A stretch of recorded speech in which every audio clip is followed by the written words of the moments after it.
ಸಾಮಾನ್ಯವಾಗಿ ಶರೀರ ಮತ್ತು ಮನಸ್ಸು ಮತ್ತು ಆತ್ಮ ಈ ಮೂರು ಒಂದಾದಾಗ ಅದ್ಭುತವಾದ ಶಕ್ತಿ ನಮ್ಮ ಶರೀರದಿಂದ ಹೊರಹೊಮ್ಮುತ್ತೆ. ಅದು ಯೋಗಕ್ಕಿರುವ ಒಂದು ಯುಕ್ತಿ. ಅದನ್ನೇ ಕಂಡುಕೊಂಡಿದ್ದು ನಮ್ಮ ಹಿರಿಯ ಋಷಿಮುನಿಗಳು. ಆ ಗಟ್ಟಿತನದಿಂದಲೇ ಇವತ್ತು ಭಾರತ ಇಡೀ ವಿಶ್ವಕ್ಕೆ ಮಾದರಿಯಾಗಿರುವಂಥದ್ದು. ಎಷ್ಟೇ ದಾಳಿಗಳು ನಡೆದರೂ, ಎಷ್ಟೇ ಹಿಂಸಾತ್ಮಕ ಚಟುವಟಿಕೆಗಳು ನಡೆದರೂ ಕೂಡ ಭಾರತ ಇಂದಿಗೂ ಗಟ್ಟಿತನದಿಂದ ಇದೆ.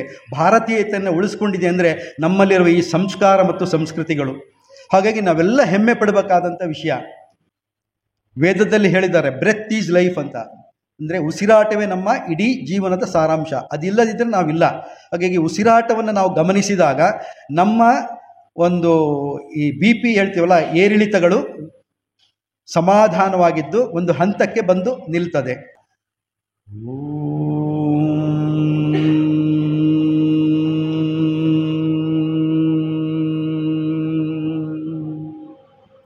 ಓಂಕಾರ ತುಂಬ ಮಹತ್ವವಾದ ಒಂದು ಅಭ್ಯಾಸ.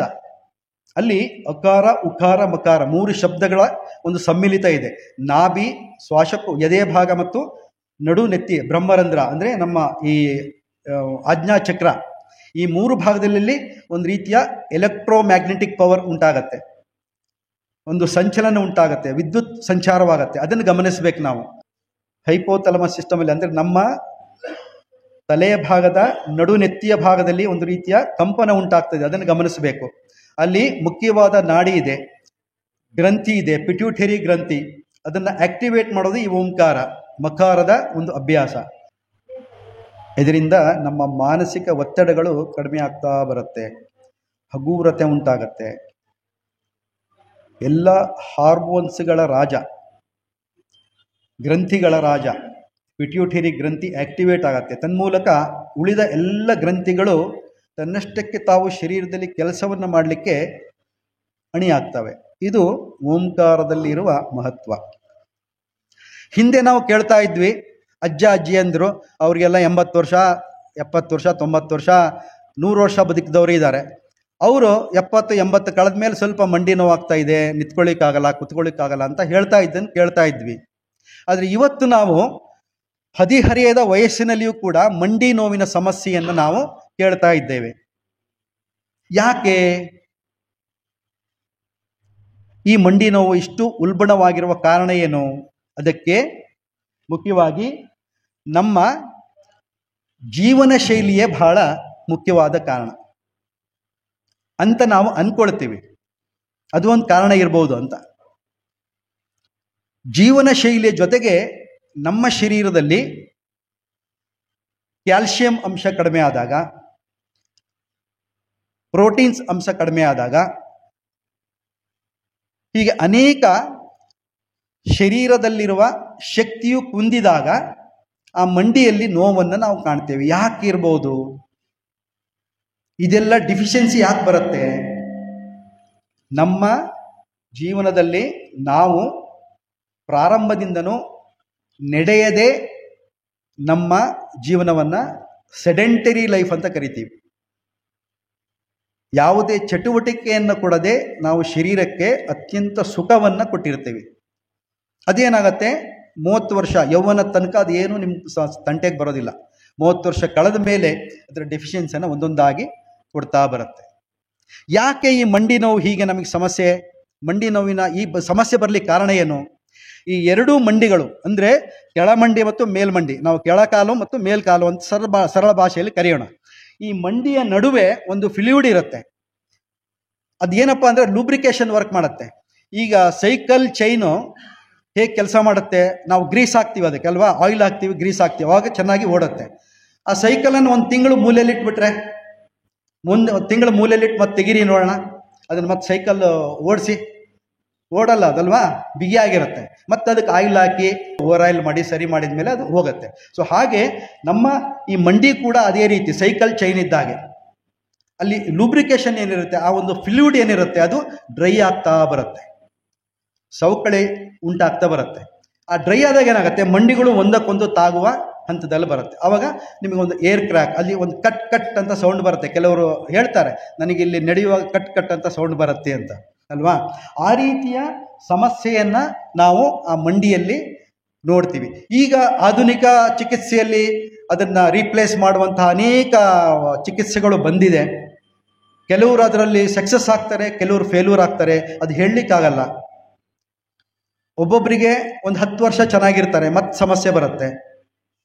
ಹೀಗೆ ಇದರಲ್ಲಿ ಆಧುನಿಕ ಚಿಕಿತ್ಸೆಯಲ್ಲಿ ಒಳ್ಳೊಳ್ಳೆ ಚಿಕಿತ್ಸೆ ಇದ್ದರೂ ಕೂಡ ನಾವು ಅದನ್ನು ಏನೂ ಸರ್ಜರಿ ಇಲ್ದನೆ, ಏನೂ ಮೆಡಿಷನ್ ಇಲ್ದನೆ ಈ ಮಂಡಿ ನೋವನ್ನು ನಾವು ಹೇಗೆ ಸರಿ ಮಾಡ್ಕೊಳ್ಬೋದು ಅನ್ನೋದು ಯೋಗ ಚಿಕಿತ್ಸೆಯಲ್ಲಿ ಇರುವಂತಹ ಒಂದು ಮಹತ್ವ. ಕಾಲಲ್ಲಿ ಸಮಸ್ಯೆ ಸ್ವೆಲ್ಲಿಂಗ್ ಬರೋದು ಅಥವಾ ನಡಿಲಿಕ್ಕೆ ನಿಂತ್ಕೊಳ್ಳಿಕ್ಕೆ ಆಗದೇ ಇರುವಂಥ ಸಮಸ್ಯೆ, ಆಗ ನಾವು ಎಮರ್ಜೆನ್ಸಿ ಟ್ರೀಟ್ಮೆಂಟಿಗೆ ಹೋಗಲೇಬೇಕಾಗತ್ತೆ. ಅದು ಬೇರೆ ದಾರಿನೇ ಇರೋದಿಲ್ಲ. ಅಲೋಪತಿ ಟ್ರೀಟ್ಮೆಂಟನ್ನು ತಗೊಳ್ಳೇಬೇಕಾಗತ್ತೆ.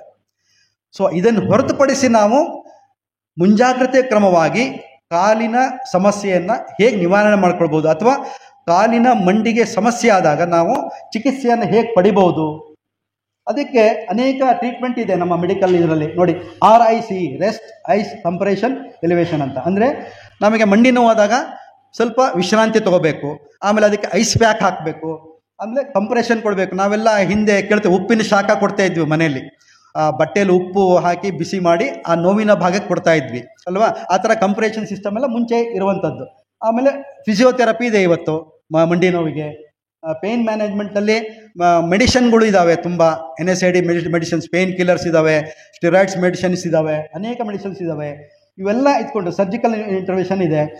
ಜೊತೆಗೆ ನಾವು ಇವೆಲ್ಲವನ್ನು ಇಟ್ಕೊಂಡು ಯೋಗ ಥೆರಪಿಯನ್ನು ಮಾಡಿದಾಗ ಅದರಿಂದ ನಾವು ಹೇಗೆ ಬರ್ಬೋದು, ಅದು ಅಷ್ಟು ಸೂಕ್ತವೋ ಅಥವಾ ಅದರಿಂದ ಉಪಯೋಗ ಇದೆಯೋ ಅನ್ನೋದನ್ನು ನಾವೀಗ ನೋಡೋಣ. ಇದಕ್ಕೆ ಈ ಮಂಡಿ ನೋವಿಗೆ ಕೇವಲ ನಮ್ಮ ಜೀವನ ಶೈಲಿ ಅಲ್ಲದೇ ಆಹಾರ ಪದ್ಧತಿಯೂ ಕೂಡ ಬಹಳ ಮುಖ್ಯವಾಗಿರುತ್ತೆ. ಇಲ್ಲಿ ತೋರಿಸುವ ಕೆಲವೊಂದು ನೋಡಿ, calcium, vitamin D, magnesium, omega 3 fatty acids, vitamin C, vitamin K, vitamin B12, iron, zinc, protein, ಈ ಇಷ್ಟು ಅಂಶಗಳು ಶರೀರದಲ್ಲಿದ್ದು ಚೆನ್ನಾಗಿ ಪೌಷ್ಟಿಕವಾಗಿದ್ದರೆ ನಮ್ಮ ಮಂಡಿ ತಂಟೆಗೆ ಬರೋಲ್ಲ, ಸಮಸ್ಯೆ ಆಗೋಲ್ಲ. ಇಲ್ಲಿ ಡಿಫಿಷಿಯನ್ಸಿ ಬಂತು ನಮಗೆ ಸಮಸ್ಯೆ ಶುರುವಾಗತ್ತೆ. ಅದಕ್ಕೆ ಇದರ ಕಡೆನೂ ಗಮನ ಕೊಡಬೇಕು. ಇದಕ್ಕೆ ಆಹಾರ ಪದ್ಧತಿ ಇದೆ. ಅದರಲ್ಲಿ ನೋಡಿ, ಕೆಲವೊಂದು ಫುಡ್ಡನ್ನು ಅವಾಯ್ಡ್ ಮಾಡಬೇಕು ನಾವು. ಯಾವುದು? ಈ ಕೂಲ್ಡ್ ರೆಫ್ರಿಜಿರೇಟಲ್ಲಿ ಇದ್ದಂಥ ಫುಡ್ಡನ್ನು ತಗೋಬಾರ್ದು. ಆಮೇಲೆ ಈ ಜಂಕ್ ಫುಡ್ಗಳು, ಹೊರಗಡೆ ಹೋಟ್ಲಲ್ಲಿ ಸಿಗುವ ಫುಡ್ಗಳು, ಅದರಲ್ಲೆಲ್ಲ ಏನಂದರೆ ಈ ಟೇಸ್ಟಿ ಬಡ್ಸನ್ನು ಹಾಕಿರ್ತಾರೆ, ಅದು ಕೆಮಿಕಲ್ ಇರುತ್ತೆ. ಅದರಿಂದ ನಮ್ಮ ನೋವು ಜಾಸ್ತಿ ಆಗ್ತಾ ಹೋಗ್ತಾ ಹೊರತು ಕಡಿಮೆ ಆಗೋದಿಲ್ಲ. ಏನೇ ಮೆಡಿಸಿನ್ ತೊಗೊಂಡ್ರು, ಏನೇ ಟ್ರೀಟ್ಮೆಂಟ್ ತೊಗೊಂಡ್ರು, ಆ ರೀತಿಯ ಫುಡ್ಡನ್ನು ತೊಗೊಂಡಾಗ ನಿಮಗೆ ಉಪಶಮನ ಆಗೋದಿಲ್ಲ. ಆಮೇಲೆ ಈ ಕಾಫಿ, ಟೀ ಕುಡಿಯೋದು, ಅದರಲ್ಲಿ ಕೆಫಿನ್ ಇರುತ್ತೆ, ವಿಷಕಾರಿ ಇದು ಟಾಕ್ಸಿಸಿಟಿ ಕೊಡುವಂಥ ವಿಷಯ ಇರುತ್ತೆ. ಅದನ್ನು ನಾವು ಡೈಲಿ ಕನ್ಸ್ಯೂಮ್ ಮಾಡ್ತಾ ಹೋದಂಗೆಲ್ಲ ಮೆಡಿಷನ್ನು ತೊಗೊಳ್ತೀವಿ, ಅದನ್ನು ತೊಗೊಳ್ತೀವಿ, ಅದರಲ್ಲಿ ಏನೂ ಲಾಭ ಆಗೋದಿಲ್ಲ. ಅದಕ್ಕೆ ಆಹಾರದ ಕಡೆಯೂ ಸ್ವಲ್ಪ ನಾವು ಈ ರೀತಿಯ ಆಹಾರವನ್ನು ಸ್ವಲ್ಪ ಕಡಿಮೆ ಮಾಡಬೇಕು. ನೋಡಿ, ಟೊಮೊಟೊನೂ ಕೂಡ ಅಷ್ಟೇ. ಟೊಮೊಟೊ, ಬದನೆಕಾಯಿ, ಆಲೂಗಡ್ಡೆ ಇವೆಲ್ಲವೂ ನಿಷಿದ್ಧ. ಯಾರಿಗೆ ಮಂಡಿ ನೋವು ಇದೆಯೋ ಅಂಥವ್ರು ಇದನ್ನು ತಗೊಳ್ಬಾರ್ದು. ಇದಕ್ಕೆ ನಮ್ಮಲ್ಲಿ ಯೋಗ ಚಿಕಿತ್ಸೆ ಅಂತ ಇದೆ ನೋಡಿ. ಈಗ ಇದು ನೀ ಟ್ರಾಕ್ಷನ್ ಅಂತ, ಅಂದರೆ ನಾವು ಕಾಫ್ ಮಸಲ್ಗೆ ಟ್ರಾಕ್ಷನ್ ಆಗ್ತೀವಿ. ಸೊ ಅವಾಗ ಏನಾಗುತ್ತೆ, ಆ ಲಿಗಮೆಂಟ್ಗಳು ಫ್ರೀ ಆಗ್ತವೆ, ಟ್ರಾಕ್ಷನ್ ಆಗುತ್ತೆ, ಅಲ್ಲಿ ಫ್ರೀ ಅನ್ಸುತ್ತೆ. ಅವಾಗ ಸ್ವಲ್ಪ ಹೊತ್ತು ಕೆಳಗೆ ಬಂದ ಕೂಡಲೇ ಅವರಿಗೆ ಆ ನೋವಿನಿಂದ ಹೊರಗೆ ಬರ್ತಾರೆ. ಆ ರೀತಿ ನಾವು ಇದು ಕಾಫ್ ಟ್ರಾಕ್ಷನ್ ಆಗ್ತೀವಿ. ನೆಕ್ಸ್ಟ್ ಆಮೇಲೆ ಕ್ಲೋಸ್ ನೀ ಟ್ರಾಕ್ಷನ್ ಅಂತ, ಇದು ಎರಡೂ ಮಂಡಿಯ ನಡುವೆ ಇದು ಬೆಲ್ಟನ್ನು ಹಾಕಿ ಅಲ್ಲಿ ಬಂಧಿಸಿರುವಂಥದ್ದು. ಇವೆಲ್ಲ ಟ್ರಾಕ್ಷನ್ಗೆ ಸಂಬಂಧಪಟ್ಟದ್ದು. ಹೇಗೆ ಅಲೋಪತಿಯಲ್ಲಿ ಕೆಲವು ಟ್ರಾಕ್ಷನ್ ಹಾಕ್ತಾರೋ, ಬೆರಳು ಚೀಲ ಇಳಬಿಟ್ಟು ಅವೆಲ್ಲ ಮಾಡ್ತಾರೋ, ಹಾಗೆ ನಾವು ಇಲ್ಲಿ ಬೆಲ್ಟ್ ಅಂಡ್ ರೋಪಲ್ಲಿ ಈ ಚಿಕಿತ್ಸೆಯನ್ನು ಕೊಡ್ತೀವಿ. ನೆಕ್ಸ್ಟ್ ಹಾಗೆ ನೀ ಸಪರೇಷನ್ ಪೋಸ್. ಇವಾಗ ಬೋನಿ, ಇದು ಕಾಲಿನ ಮಂಡಿಗಳು ಹೀಗೆ ಅಗಲ ಆಗುತ್ತೆ, ಸೊಟ್ಟ ನಡೀತಾರೆ, ಅಂಥದಕ್ಕೆಲ್ಲ ಎಲ್ಲಿ ಟ್ರೀಟ್ಮೆಂಟ್ ಸಿಗುತ್ತೆ. Next double not foot stretch ಅಂತ. ಸೊ ಇವೆಲ್ಲವೂ ಒಂದು ಇದಕ್ಕೆ ಸಂಬಂಧಪಟ್ಟಿದ್ದು. ಇಲ್ಲಿ ನೋಡಿ, ನಾವು ಎರಡೂ ಕಾಲಿನ ಮಂಡಿಯನ್ನ ಒಂದು ಟ್ರೆಸಲರ್ ಅಂತ ಕರಿತೀವಿ, ಅದರ ಮೇಲಿಟ್ಟು ಇಲ್ಲಿ ವೇಟ್ ಹಾಕಿದ್ದೀವಿ. ಇದು ಹಿಂದೆ ನೋಡಿ, ಇಲ್ಲಿ ಅದು ಹೆಚ್ಚು ಕಡಿಮೆ ನಿಮಗೆ ಇದು 10 kg ಇದೆ. ಆ 10 kg ವೇಟನ್ನು ಹಾಕಿದಾಗ ನಮಗಿಲ್ಲಿ ಮಂಡಿಯ ಭಾಗದಲ್ಲಿ ಸ್ಪೇಸ್ ಕ್ರಿಯೇಟ್ ಆಗುತ್ತೆ. ಅವಾಗ ಆಕ್ಸಿಜನ್ ಫ್ಲೋ ಆಗುತ್ತೆ. ಸ್ಪೇಸ್ ಕ್ರಿಯೇಟ್ ಆದಾಗ ಏನಾಗುತ್ತೆ, ಆಕ್ಸಿಜನ್ ಫ್ಲೋ ಆಗಿ ಬ್ಲಡ್ ಸರ್ಕ್ಯುಲೇಷನ್ ಆಗಿ ಅಲ್ಲಿರುವ ಒತ್ತಡ ಕಡಿಮೆ ಆಗಿ ಆ ಫ್ಲೂಯಿಡ್ ಇಂಪ್ರೂವ್ ಆಗಲಿಕ್ಕೆ ಈ ಟ್ರಾಕ್ಷನ್ಗಳು ಹೆಲ್ಪ್ ಮಾಡುತ್ತೆ. ಮುಖ್ಯವಾಗಿ ನಮ್ಮ ಶರೀರದಲ್ಲಿ ಶಕ್ತಿ ಇರುತ್ತೆ, ಅದನ್ನು ನಾವು ಬಳಸ್ಕೊಳ್ಬೇಕು. ಆಹಾರ ಪದ್ಧತಿ ಜೊತೆಗೆ ಮತ್ತು ಜೀವನ ಶೈಲಿ ಜೊತೆಗೆ ಮತ್ತು ಈ ಒಂದು ಚಿಕಿತ್ಸೆಯನ್ನು ಕೊಡುವುದರ ಮೂಲಕ ಈ ಮೂರನ್ನು ಸಮ್ಮಿಳಿತ ಮಾಡಿದಾಗ ನಾವು ಈ ನೋವಿನಿಂದ ಹೊರಗೆ ಬರ್ಬೋದು.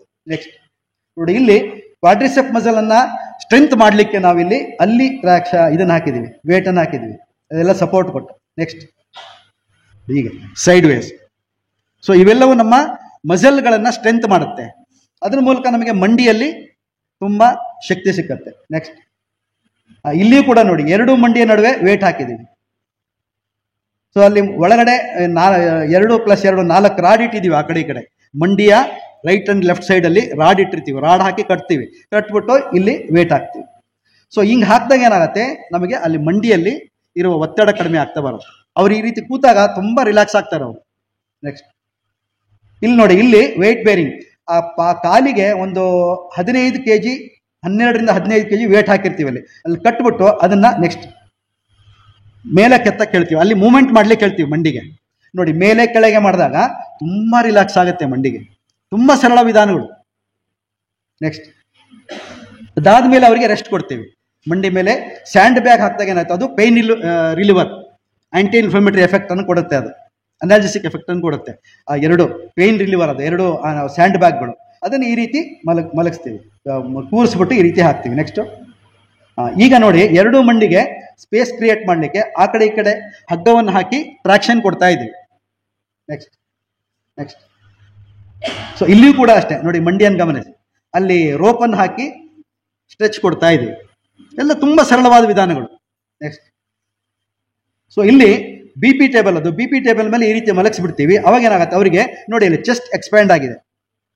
ಸೊ ಇದನ್ನ ಕುತ್ತಿಗೆ ಭಾಗ ನೋಡಿ, ಆಮೇಲೆ ತಲೆ ಭಾಗದಲ್ಲಿ ರಿಲ್ಯಾಕ್ಸ್ ಆಗ್ಲಿಕ್ಕೆ ಕೊಡ್ತೀವಿ. ಆಮೇಲೆ ಈ 3 ಸ್ಯಾಂಡ್ ಬ್ಯಾಗ್ಗಳು ಇಡೀ ಕಾಲಿನ ಮೇಲೆ ಬಿದ್ದಾಗ ಅಲ್ಲಿರುವ ಎಲ್ಲ ಒತ್ತಡಗಳು ಕಡಿಮೆ ಆಗುತ್ತೆ, ಆರಾಮತ್ತೆ. ಅಲ್ಲಿ ಒಳಗಡೆ ಮತ್ತೆ ಅಲ್ಲಿ ಇದನ್ನ ರೋಪನ್ನು ಹಾಕಿ ಕಟ್ಟಿರ್ತೀವಿ. ಒಳಗೆ ಸೆಂಟ್ರಲ್ಲಿ ಒಂದು ಬಟ್ಟೆ ಹಾಕಿ ಆ ಕಡೆ ಈ ಕಡೆ ಮಂಡಿಯ 2 ಇಂಚ್ 2 ಇಂಚು ಆ ಕಡೆ ಈ ಕಡೆ 2 ಇದನ್ನ ಏನು ಬೆಲ್ಟನ್ನು ಹಾಕಿ ಕಟ್ಟಿರ್ತೀವಿ. ಅದ್ರ ಮೇಲೆ ಇದನ್ನ ವೇಟ್ ಹಾಕಿರ್ತೀವಿ. ಇಲ್ಲಿ ಒಂದು 10 ನಿಮಿಷ ಮಲಗಿಸಿದ ಮೇಲೆ ಅವ್ರು ತುಂಬಾ ಆರಾಮಾಗಿ ಹೊರಗೆ ಬರ್ತಾರೆ. ಎಸ್, ಇಲ್ಲಿ ನೋಡಿ, ಈಗ ನಾವು ಮನೆಯಲ್ಲಿ ಈ ಯೋಗ ಥೆರಪಿಯನ್ನ ಅಥವಾ ಯೋಗ ಚಿಕಿತ್ಸೆಯನ್ನು ಹೇಗೆ ತಗೊಳ್ಬಹುದು ಸರಳವಾಗಿ, ಮನೆಯಲ್ಲಿ ಇರುವ ಪರಿಕರಗಳನ್ನು ಉಪಯೋಗಿಸ್ಕೊಂಡು, ದಿಂಬಿರ್ಬೋದು ಅಥವಾ ಬ್ಲಾಂಕೆಟ್ ಇರ್ಬೋದು, ಆ ರೀತಿಯ ಪರಿಕರಗಳನ್ನು ನಾವು ಉಪಯೋಗಿಸ್ಕೊಂಡು ಹೇಗೆ ಒಂದೊಂದಾಗಿ ನಿಧಾನವಾಗಿ ನಾವು ಅದನ್ನು ಬಳಸ್ಕೊಂಡು ಅಭ್ಯಾಸವನ್ನು ಮನೆಯಲ್ಲಿ ಮಾಡ್ಬೋದು, ಅದನ್ನು ಹೇಗೆ ನಿವಾರಣೆ ಮಾಡ್ಕೊಳ್ಬೋದು. ನಮ್ಮ ಜೊತೆಗೆ ಇವತ್ತಿದ್ದಾರೆ ದಾವಣಗೆರೆ ವಿಶ್ವವಿದ್ಯಾನಿಲಯದಲ್ಲಿ MSc ಇನ್ ಯೋಗ ಕಲಿತಾ ಇದ್ದಾರೆ. ನಮ್ಮಲ್ಲಿ ಈ ಯೋಗ ಥೆರಪಿ ಬಗ್ಗೆ 1 ತಿಂಗಳು ರಿಸರ್ಚ್ ಮಾಡ್ತಾ ಇದ್ದಾರೆ. 20 ಪೇಷಂಟನ್ನು ತಗೊಂಡು ಅವರಿಗೆ ಬೆಳಿಗ್ಗೆ ಮತ್ತು ಸಂಜೆ ಅಭ್ಯಾಸವನ್ನು ಕೊಟ್ಟು 1 ತಿಂಗಳಲ್ಲಿ ಆ ಒಂದು ಪೇಪರನ್ನು ಪ್ರೆಸೆಂಟ್ ಮಾಡ್ತಾ ಇದ್ದಾರೆ. ಇಬ್ಬರು ಈಗ 10 ದಿವಸದಿಂದ ಕೆಲಸವನ್ನು ಮಾಡ್ತಾ ಇದ್ದಾರೆ.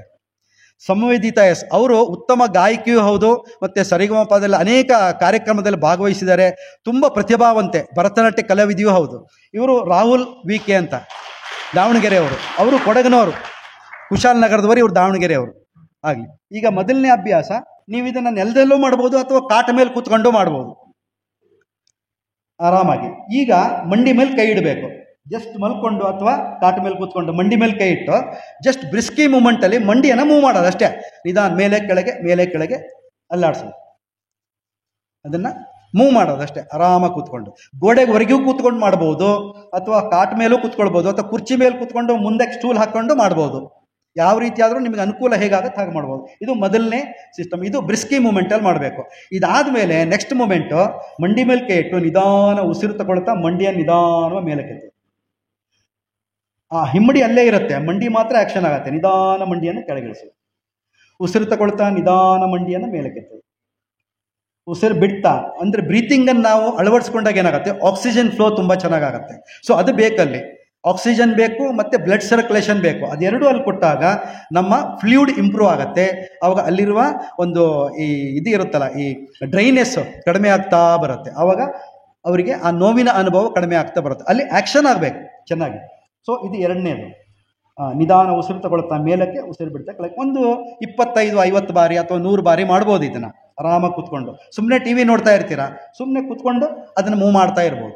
ಹಾಗೆ ಇದಾದ ಮೇಲೆ ಸ್ವಲ್ಪ ಮನೆಯಲ್ಲಿ ಯಾವುದಾದ್ರೂ ಪಾತ್ರೆಗಳು, ಉರುಟಾದ ಪಾತ್ರೆಗಳು ಇರ್ಬೋದು, ಅಥವಾ ಈ ರೀತಿ ರೋಲರ್ ಇರ್ಬೋದು, ಅಥವಾ ಬಟ್ಟೆಯನ್ನು ರೋಲ್ ಮಾಡಿ ಮಂಡಿ ಕೆಳಗಡೆ ತೂರಿಸ್ಕೊಳ್ಳೋದು. ಮಂಡಿ ಕೆಳಗಡೆ ತೂರಿಸ್ಕೊಂಡು ನೋಡಿ, ನಿಧಾನವಾಗಿ ಉಸಿರು ತಗೊಳ್ತಾ ಎರಡೂ ಹಿಮ್ಮಡಿಯನ್ನು ನೆಲದಿಂದ ಮೇಲೆ ಕೆತ್ತಬೇಕು. ಎತ್ತಿ ಇಲ್ಲೇ ಸ್ಟೇ ಮಾಡಬೇಕು. 2 ನಿಮಿಷ, 1 ರಿಂದ 2 ನಿಮಿಷ ಹಾಗೇ ಇಟ್ಕೋಬೇಕು. ಅವಾಗೇನಾಗುತ್ತೆ, ಈ ಕಾಫ್ ಮಸಲ್ ಸಿಸ್ಟಮ್ ಅದು ನಮ್ಮ 2ನೇ ಹೃದಯ, ನಮಗೆಲ್ಲ ಗೊತ್ತಿದೆ ಅಲ್ವಾ. 2ನೇ ಹೃದಯದ ಆಕ್ಟಿವೇಶನ್ ಆಗುತ್ತೆ, ಹಾರ್ಟ್ ಫಂಕ್ಷನ್ ಚೆನ್ನಾಗಿ, ಇದು ಕಾಫ್ ಮಸಲ್ ಫಂಕ್ಷನ್ ಚೆನ್ನಾಗಾಗುತ್ತೆ. ಸೊ ಅದನ್ನು ನಾವಿಲ್ಲಿ ಅಭ್ಯಾಸ ಮಾಡಿ, ಆವಾಗ ನಮ್ಮ ಮಂಡಿಯ ಒಂದು ಸಾಂದ್ರತೆ ಏನು ಅಂತ ಗೊತ್ತಾಗತ್ತೆ. ಸೊ ಅಲ್ಲಿ 1 ರಿಂದ 2 ನಿಮಿಷ ಹಾಗೇ ಇಟ್ಕೋಬೇಕು. ಕಾಲು ಜೋಡಿಸ್ಕೊಳ್ಳಿ, ಹೀಗೆ ಇಟ್ಕೋಬೇಕು. ಆಮೇಲೆ ನಿಧಾನಕ್ಕೆ ಕೆಳಗೆ ಬಿಡೋದು. ಇದನ್ನು ಒಂದು 10 ಸಾರಿ 5 ಸಾರಿ ಮಾಡಿದರೆ ಸಾಕು. ಇದು 3 ಆದಮೇಲೆ ನಿಧಾನಕ್ಕೆ ಗೋಡೆ ಹತ್ರ ಹೋಗ್ಬೇಕು. ಮನೆಯಲ್ಲಿ ಗೋಡೆ ಇದ್ದೇ ಇರುತ್ತೆ. ಗೋಡೆ ಹತ್ರ ಹೋಗಿ ಅಲ್ಲಿ ನಿಮಗೆ ಕಿಟಕಿಯ ಬಾಗಿಲುಗಳಿರುತ್ತೆ, ಅಲ್ಲಿ ಸರಳುಗಳಿರುತ್ತೆ, ಅಲ್ಲಿಗೆ 1-2 ವೇಲ್ ಕಟ್ಕೊಂಡ್ಬಿಡಿ. ನೀವು ಕೈ ಹಿಂಗೆ ಮೇಲಕ್ಕೆ ಮಾಡಿದಾಗ ಎಷ್ಟು ದೂರ ಎತ್ತರ ಸಿಕ್ಕುತ್ತೋ ಅಷ್ಟು ಎತ್ತರಕ್ಕೆ ಒಂದು ವೇಲ್ ಕಟ್ಕೊಳ್ಳಿ.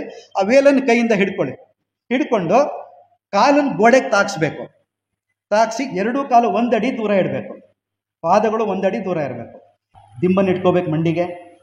ಅಲ್ಲಿ ಏನು ಅಂದರೆ ನಾವಲ್ಲಿ ಕುಷನ್ ಎಫೆಕ್ಟ್ ಕೊಡಬೇಕು. ಇಲ್ಲ ಖಾಲಿ ಮಂಡಿಗೆ ಗೋಡೆ ಕೊಟ್ಬಿಟ್ರೆ ಮಂಡಿ ನೋವು ಬರುತ್ತೆ ಜಾಸ್ತಿ, ಅದಕ್ಕೆ ಅವಕಾಶ ಮಾಡ್ಕೋಬಾರ್ದು. ಅವಾಗ ಅಲ್ಲಿ ಬಟ್ಟೆ ಅಥವಾ ಈ ಪಿಲ್ಲೋಗಳು ತಲೆ ದಿಂಬಿರುತ್ತವಲ್ಲ ಅದನ್ನ ಇಟ್ಕೊಂಡು ಮಂಡಿಗೆ ತಾಗಿಸಿ ಮಂಡಿಯನ್ನು ಒತ್ತುತ್ತಾ ಇರ್ಬೇಕು ಗೋಡೆಗೆ. ಒತ್ಬಿಟ್ಟು ನಿಧಾನಕ್ಕೆ ಕೆಳಗೆ ಬರೋದು, ಉಸಿರು ಬಿಡ್ತಾ ನಿಧಾನಕ್ಕೆ ಬರೋದು. ಆಮೇಲೆ ನಿಧಾನಕ್ಕೆ ಉಸಿರು ತಗೊಳ್ತಾ ಹಾಗೇ ಮೇಲಕ್ಕೆ ಹೋಗೋದು. ಇದನ್ನು ಸಮಾಧಾನವಾಗಿ ಮಾಡಬೇಕು, ಅವಸರದಲ್ಲಿ ಮಾಡುವಾಗಿಲ್ಲ. 1 ಅಡಿ ಕಾಲ ದೂರ ಇಡಬೇಕು, ಮಂಡಿಗಳು ಗೋಡೆಗೆ ತಾಗಿರಬೇಕು, ಮತ್ತು ಪಿಲ್ಲೋ ಸಪೋರ್ಟ್ ಬೇಕು ಮಂಡಿಗೆ. ಈಗ ನಿಧಾನಕ್ಕೆ ಉಸಿರು ತಗೊಳ್ತಾ ಕೆಳಗೆ, ಮೇಲಕ್ಕೆ ಉಸಿರು ಬಿಡ್ತಾ ಕೆಳಗೆ. ಈ ರೀತಿಯ ಮೂಮೆಂಟನ್ನು ಮೊದಲು ಕೊಡಬೇಕು. ಇದು ಒಂದು 50 ರೌಂಡ್ ಮಾಡಿದರೆ, ಅಥವಾ 50 ಅಲ್ಲ 100 ರೌಂಡು ಮಾಡ್ಬೋದು. 50 ರೌಂಡು 25ರಿಂದ 50 ರೌಂಡು ನಾರ್ಮಲಾಗಿ ಮಾಡ್ಬೋದು. ಆಮೇಲೆ ಉಲ್ಟಾ ನಿಂತ್ಕೋಬೇಕು. ಅದೇ ಗೋಡೆಯಲ್ಲಿ ಉಲ್ಟಾ ನಿಂತ್ಕೊಂಡು ನಿಮ್ಮ ಕಾಲನ್ನು 1.5 ಅಡಿ ಗೋಡೆಯಿಂದ ಮುಂದಕ್ಕೆ ತಳ್ಳಬೇಕು. ನಮ್ಮ ಪೃಷ್ಠದ ಭಾಗ, ಬೆನ್ನಿನ ಭಾಗ, ತಲೆಯ ಭಾಗ, ಕೈ ಭಾಗ, ಕೈ ಕೆಳಗಿಡಬೇಕು. ಕೈ ಕೆಳಗಿಡಿ. ಅಲ್ಲಿ ಹಿಡ್ಕೊಳ್ಳೋಕ್ಕೇನು ಇಲ್ವಲ್ಲ, ಕೈ ಅದನ್ನ ಹಿಡ್ಕೊಳ್ಳಿ. ನಿಮಗೆ ಹಿಡ್ಕೊಳ್ಳಿಕ್ಕಿದ್ರೆ ಕೈಯನ್ನು ಮೇಲಕ್ಕೆ ತಗೊಂಡು ಅಲ್ಲಿ ಹಗ್ಗವನ್ನು ಹಿಡ್ಕೊಳ್ಳಿ. ಇಲ್ಲದಿದ್ದರೆ ಕೈಯನ್ನು ಗೋಡೆ ಕಡೆ ಕೊಟ್ಟು ಈಗ ನಿಧಾನವಾಗಿ ಮಂಡಿ, ಅದು ಶರೀರವನ್ನು ಮಂಡಿ ಲೆವೆಲಿಗೆ ತರಬೇಕು. ಹಾಗೆ ಮತ್ತೆ ಉಸಿರು ತಗೊಳ್ತಾ ಸಪೋರ್ಟಿಂದ ಹಾಗೇ ಮೇಲಕ್ಕೆ ಹೋಗ್ಬೇಕು. ಪಾದದ ಸ್ಥಿತಿಯನ್ನು ಗಮನಿಸಿ. ಗೋಡೆ ಹತ್ರ ಇಲ್ಲ, ಗೋಡೆಯಿಂದ 1.5 ಅಥವಾ 2 ಅಡಿ ದೂರ ಇರಬೇಕು. ಇನ್ನು ಸ್ವಲ್ಪ ಮುಂದಕ್ಕೆ ಬರಬೇಕು ರಾಹುಲ್, ಕಾಲು ಸ್ವಲ್ಪ ಮುಂದಕ್ಕೆ ತಾನೆ, ಆರಾಮ. ಉಸಿರು ತಗೊಂಡು ಹಾಗೇ ಮೇಲಕ್ಕೆ ಹೋಗೋದು. ಉಸಿರಾಟವನ್ನು ಜೊತೆಗೆ ಮಾಡಬೇಕು, ಗೋಡೆಗೆ ವರ್ಗಿ ಮಾಡಬೇಕು. ಉಸಿರು ಬಿಡ್ತಾ ಕೆಳಗೆ ಹೋಗೋದು, ಉಸಿರು ತಗೊಳ್ತಾ ಮೇಲಕ್ಕೆ ಬರೋದು. ಇದನ್ನು ಒಂದು 50 ಬಾರಿ ಮಾಡೋದು. ಅದಾದಮೇಲೆ ಇದು ಸ್ಲ್ಯಾಂಟಿಂಗ್ ಬ್ರಿಕ್ಸ್ ತಗೊಳ್ಳಿ. ನಾನೊಂದು ಬ್ರಿಕ್ ಇಟ್ಟಿದ್ದೀವಿ, ಅದು ನಾವು ಚಿಕಿತ್ಸೆಯಲ್ಲಿ ಉಪಯೋಗಿಸ್ತೀವಿ. ಮನೆಯಲ್ಲಿ ಅದು ಇರೋದಿಲ್ಲ, ಏನು ಮಾಡಿ, ಒಂದು ಸೀಲಿಟ್ಟಿಗೆ ಸಿಕ್ಕರೆ ಅದಕ್ಕೊಂದು ಬಟ್ಟೆ ಹಾಕ್ಕೊಳ್ಳಿ. ಅದು ಇರಲಿಲ್ಲ ಅಂದರೆ ಬಟ್ಟೆಗಳನ್ನು ಒಬ್ಬರು ಬಟ್ಟೆ ರೋಲ್ ಮಾಡಿ ತೋರಿಸಿ, ಬಟ್ಟೆ ರೋಲ್ ಮಾಡಿ ಇಟ್ಕೊಳ್ಳಿ. ಬಟ್ಟೆ ರೋಲ್ ಮಾಡಿ ಗೋಡೆಯಿಂದ 6 ಇಂಚು ಮುಂದಕ್ಕೆ ಇರಬೇಕು. 6 ಇಂಚು ಇಲ್ಲ 1 ಇಂಚು, ಅದು 12 ಇಂಚು, 1 ಅಡಿ ಅಷ್ಟು ದೂರ ಇರಬೇಕು. ಅದರ ಮೇಲೆ ಕಾಲಿಟ್ಟು ಹಿಮ್ಮಡಿಯನ್ನು ನೆಲಕ್ಕೆ ತಾಗಿಸ್ಬೇಕು. ನೋಡಿ, ಈ ಅಭ್ಯಾಸ ಮಾಡಿದಾಗ ಯಾರಾದರೂ ಒಬ್ಬರು ಬರ್ತೀರಾ, ಮಂಡಿ ನೋವು ಇರೋರು ಅಥವಾ ಇಲ್ಲದೆ ಇರೋರು ತೊಂದರೆ ಇಲ್ಲ, ಯಾರಾದರೂ ಒಬ್ಬರು ಮೇಲೆ ಬನ್ನಿ. ನಾನು ಅದರ ಎಕ್ಸ್ಪೀರಿಯೆನ್ಸ್ ತೊಗೊಳ್ತೀನಿ ಅನ್ನೋರು ದಯವಿಟ್ಟು ಬೇಗ ಬನ್ನಿ, ಬನ್ನಿ.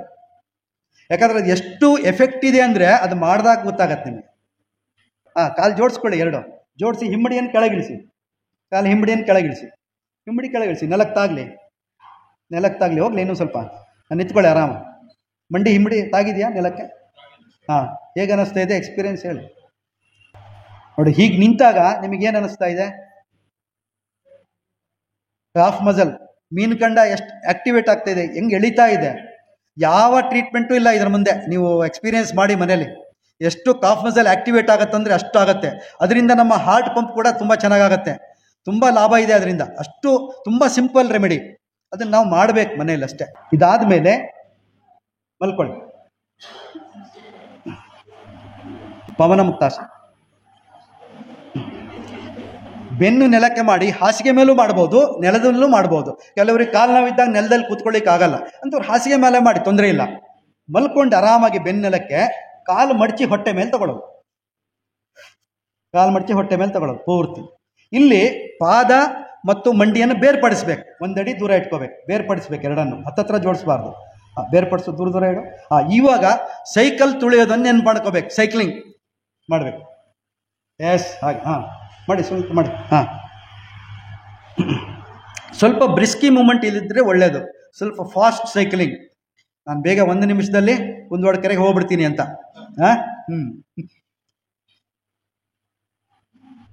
ಅದನ್ನು ಚೆನ್ನಾಗಿ ಒಂದು 50-100 ರೌಂಡು. ಅದಾದಮೇಲೆ ಅದನ್ನು ರಿವರ್ಸ್ ಮಾಡಬೇಕು. Back cycling. ಸೈಕಲನ್ನು ಹಿಂದಕ್ಕೆ ತೊಗೊಂಡೋಗೋದು, ಪೆಟ್ಲನ್ನು ಹಿಂದಕ್ಕೆ ತುಳಿಯೋದು. ಅಲ್ಲಿ ನೋಡಿ, ಆವಾಗ ಈ ಮಂಡಿಗೆ ಎಷ್ಟು ಎಕ್ಸಸೈಸ್ ಆಗತ್ತೆ ನೋಡಿ, ಅಭ್ಯಾಸ ಆಗತ್ತೆ ನೋಡಿ. ತುಂಬ ಸಿಂಪಲ್. ಆರಾಮ್ ಮಲ್ಕೋದು, ಕಾಲು ಮಂಡಿಯನ್ನು ಅಲ್ಲಾಡಿಸೋದು ಅಷ್ಟೇ.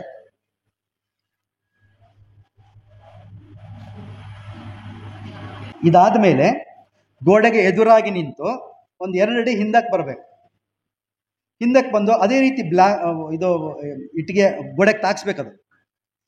ಗೋಡೆಗೆ ತಾಕ್ಸ್ಬಿಟ್ಟು ಬಟ್ಟೆ ಮಡಚಿ ಇಟ್ಕೊಳ್ಬೋದು, ಅಥವಾ ಯಾವುದೋ ಪಾತ್ರೆ ಇಟ್ಕೊಳ್ಬೋದು. ನೀವು ರೌಂಡಾದ ಪಾತ್ರೆನೂ ಇಟ್ಕೋಬೋದು, ಏನು ಸಮಸ್ಯೆ ಇಲ್ಲ. ಬಟ್ಟೆ ಮಡಚಿ ಇಟ್ಕೋಬೋದು.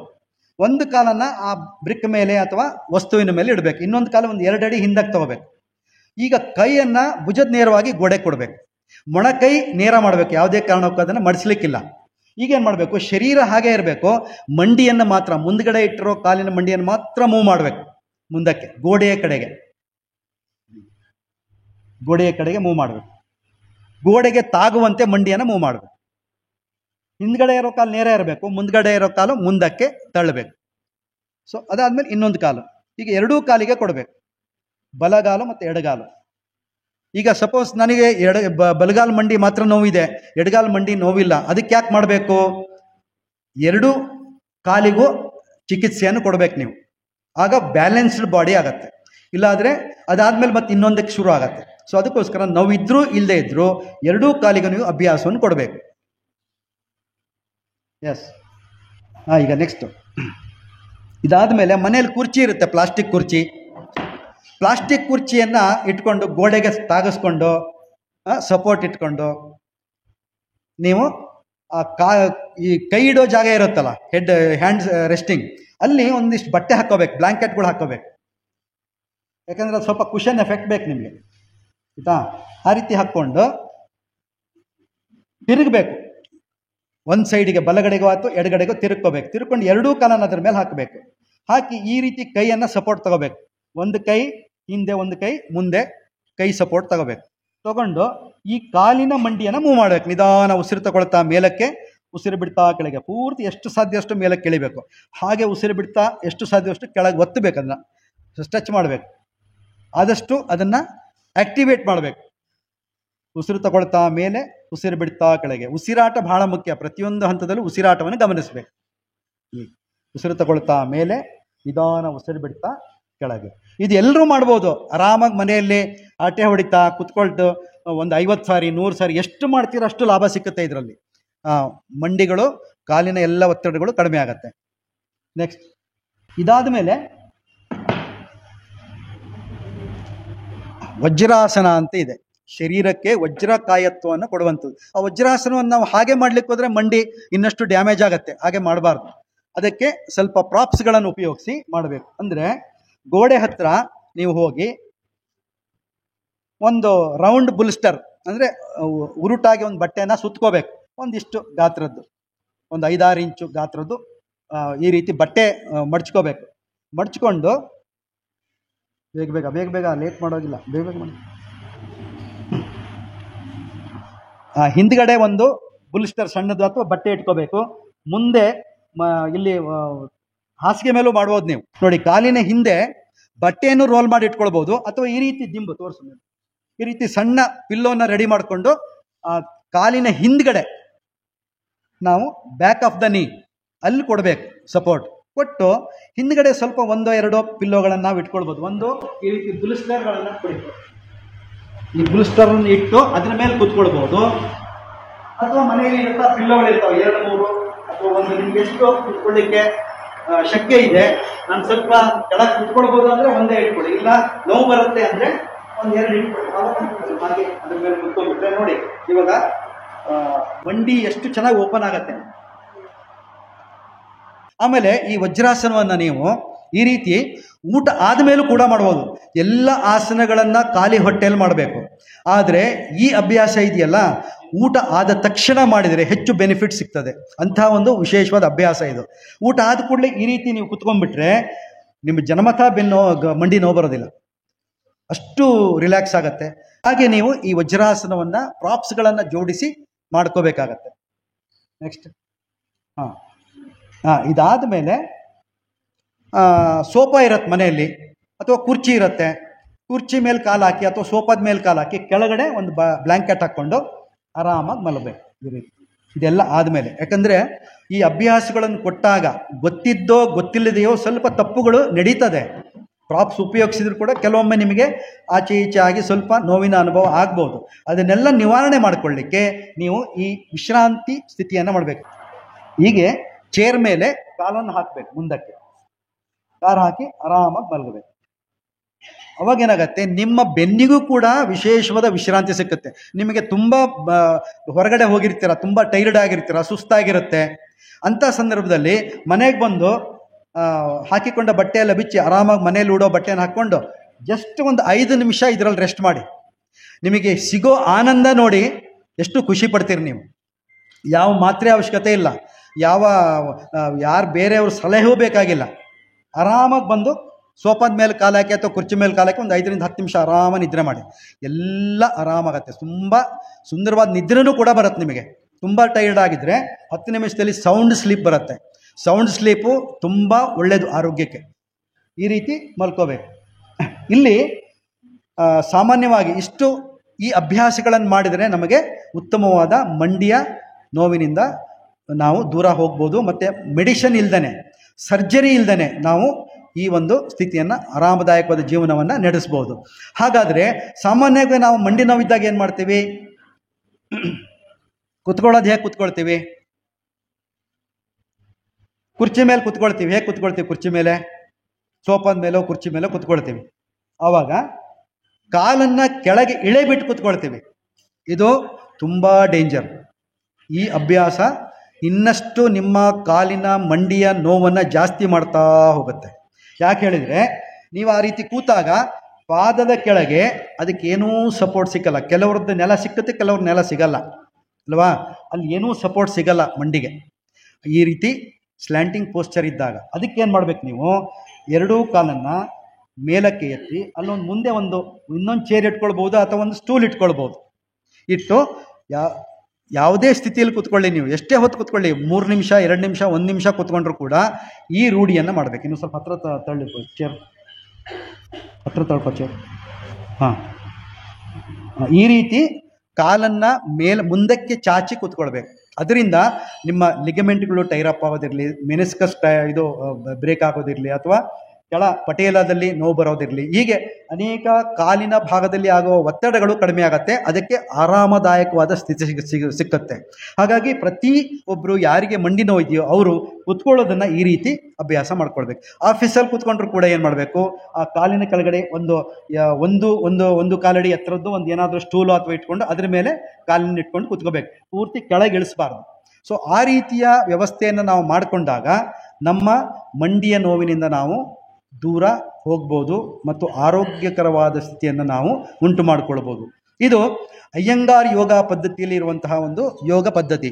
ಇಲ್ಲಿ ಅನೇಕ ಪ್ರಾಪ್ಸ್ಗಳನ್ನು, ಪರಿಕರಗಳನ್ನು ಉಪಯೋಗಿಸಿ ಶರೀರಕ್ಕೆ ಅನುಕೂಲವಾಗುವಂತೆ, ಆ ಪೋಶ್ಚರಿಗೆ ಅನುಕೂಲವಾಗುವಂತೆ, ಆ ಮಂಡಿಯ ಭಾಗಕ್ಕೆ ಯಾವುದೇ ಒತ್ತಡ ಸಿಗದೆ ಅಲ್ಲಿರುವ ನೋವನ್ನು ನಿವಾರಣೆ ಮಾಡುವ ಒಂದು ವಿಶೇಷ ಮೆಡಿಕಲ್ ಯೋಗವನ್ನು ಅಯ್ಯಂಗಾರ್ಜಿಯವರು ನಮಗೆ ಕೊಟ್ಟಿದ್ದಾರೆ.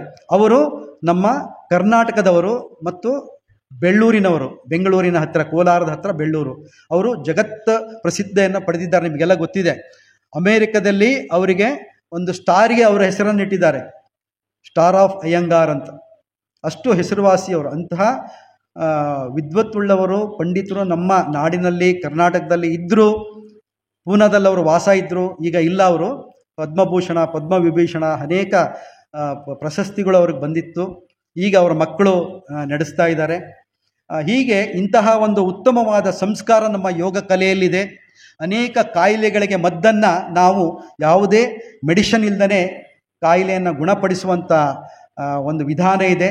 ನಮ್ಮ ಸಂಸ್ಥೆ ದೇವರಾಜರ್ಸ್ ಬಡಾವಣೆಯ ಸಿ ಬ್ಲಾಕ್ನಲ್ಲಿದೆ. ಯಾರಾದರೂ ಬೇಕು ಅನ್ನೋರು ಅಲ್ಲಿಗೆ ಬರ್ಬೋದು. ಸ್ವಿಮ್ಮಿಂಗ್ ಪೂಲ್ ಹಿಂಭಾಗದಲ್ಲಿ ಬಂದರೆ ಆದರ್ಶ ಯೋಗ ಪ್ರತಿಷ್ಠಾನ ಅಂತಿದೆ, ಅಲ್ಲಿ ಭೇಟಿ ಕೊಡಿ. ದಿನನಿತ್ಯ ಬೆಳಗ್ಗೆ ಸಂಜೆ ಅನೇಕ ಈ ರೀತಿಯ ತೊಂದರೆ ಉಳ್ಳವರು ಬರ್ತಾರೆ, ನೀವು ಅವ್ರನ್ನ ನೋಡ್ಬೋದು ಮತ್ತು ಒಳ್ಳೆಯ ಆರೋಗ್ಯವನ್ನು ಪಡಿಬೋದು. ಇಂತಹ ಒಂದು ಅವಕಾಶವನ್ನು ಕೊಟ್ಟಂಥ ಎಲ್ಲ ಮಹನೀಯರಿಗೂ ಮತ್ತು ನಮ್ಮ ಆಸ್ಪತ್ರೆಯ ಎಲ್ಲ ವೈದ್ಯರಿಗೂ ಮತ್ತು ಹಿರಿಯರಿಗೂ, ಮುಖ್ಯವಾಗಿ ನಮ್ಮ ಗುರುಪ್ರಸಾದ್ಜಿಯವರು ಬಹಳ ಆತ್ಮೀಯರು. ಅವರು ನನಗೆ ಅವ್ರನ್ನ ಕಂಡ್ರೆ ಬಹಳ ಪ್ರೀತಿ. ಯಾಕಂದರೆ ಒಂದು ಶಿಸ್ತು, ಯಾವುದೇ ವಿಷಯದಲ್ಲಾಗಲಿ ಬಹಳ ಒಂದು ಅಚ್ಚುಕಟ್ಟು ಶಿಸ್ತು. ಅದು ಯಾವುದರಿಂದ ಬರುತ್ತಂದರೆ ಯೋಗದಿಂದ ಬರೋದು. ಅದು ಹೇಳಿದ್ರು ಅವ್ರೀಗ, ಪ್ರತಿ ದಿವಸ ನಾನು ಮಾಡ್ತೀನಿ. ಹಾಗೆ ಅವರಂತೆ ಎಲ್ಲರೂ ನಾವು ಆಗೋಣ, ಅವರ ಆದರ್ಶವನ್ನು ನಾವು ಪಾಲನೆ ಮಾಡೋಣ. ಮತ್ತು ನಿರ್ಮಲಾಜಿಯವರು ನನಗೆ ತುಂಬ ಬಾಲ್ಯದಿಂದ ಪರಿಚಯ. ಅವ್ರ ಮನೆಗೆಲ್ಲ ಹೋಗ್ತಿದ್ದೆ ನಾನು. ಅಂತಹ ಒಳ್ಳೆಯ ಸಂಸ್ಥೆಯನ್ನು ಕಟ್ಕೊಟ್ಟಿದ್ದಾರೆ. ಇಂತಹ ಒಳ್ಳೆಯ ಶುಭ ಸಂದರ್ಭದಲ್ಲಿ ನಾವೆಲ್ಲ ಒಟ್ಟಾಗಿದ್ದೇವೆ. ಭಗವಂತ ಎಲ್ಲರಿಗೂ ಒಳ್ಳೇದು ಮಾಡಲಿ, ಆರೋಗ್ಯವನ್ನು ತರಲಿ ಅಂತ ಹೇಳ್ತಾ, ಈ ಶುಭ ದಿನದಂದು ಸೇರಿದಂಥ ಎಲ್ಲರಿಗೂ ಅತ್ಯಾನಂದವನ್ನು ವ್ಯಕ್ತಪಡಿಸ್ತಾ ಶುಭಾಶಯವನ್ನು ಹೇಳ್ತಾ ನನ್ನ ಕಾರ್ಯಕ್ರಮವನ್ನು ಮುಗಿಸ್ತಾ ಇದ್ದೇನೆ. ಶುಭವಾಗಲಿ. ಶ್ರೀಕೃಷ್ಣಾರ್ಪಣಮಸ್ತು.